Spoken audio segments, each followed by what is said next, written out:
Hello friends, and whoever else may be watching this. I want you to take a deep breath.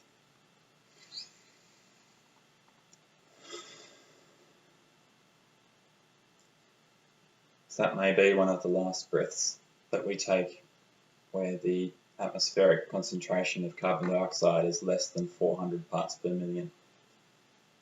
That's already more than what we know can maintain a safe climate for the flourishing of humanity and all of the other amazing species that we share Earth with.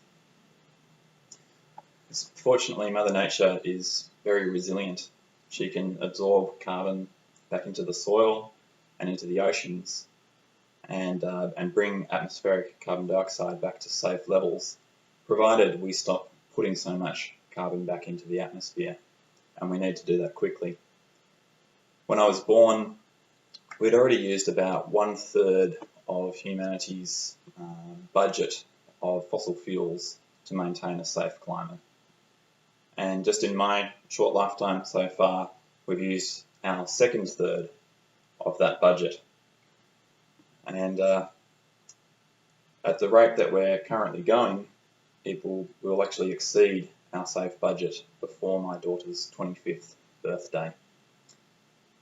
Fortunately, we humans possess incredible ingenuity, and if we apply that rigorously, then we can very quickly transform the global economy to run without fossil fuels altogether.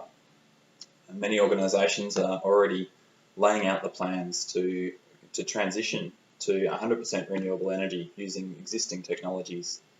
Check out Beyond Zero Emissions as a local example in Australia, but others have done it globally more recently. As far as transport goes, all electric vehicles are already here.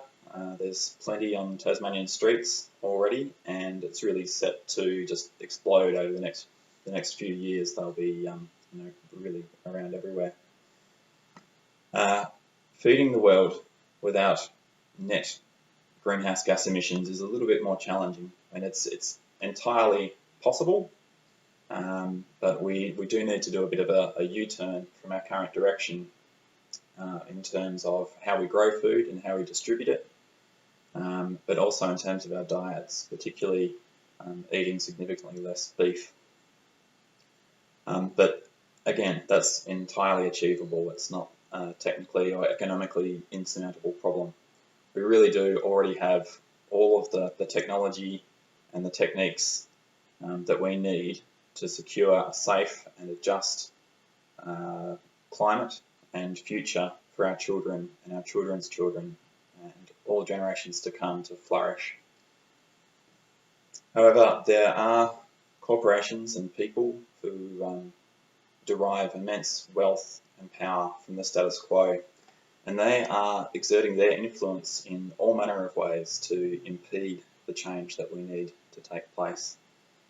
They are trying to convince us, for example, they're trying to convince you and me that coal is just this poor little black rock, an underdog doing its best for humanity. And that tactic is telling. I mean, why would they do that? It's because they know that despite all the influence that they can buy through political donations and through lobbying and big advertising campaigns, that can be trumped by the will of the people united for a cause. And so that's what we must do. Unite for the cause of a rapid and just transition to a global economy without fossil fuels, and make our collective voice heard by those whose job it is to represent us at the climate change negotiations in Paris next week. So the time to do that is now. There are people's climate marches happening all over the world this weekend. In Hobart, I hope that you'll join me on Parliament House lawns at 1 p.m. this Sunday, November the 29th. Thanks so much for your time, and in advance for adding your voice to this most important movement. Thanks.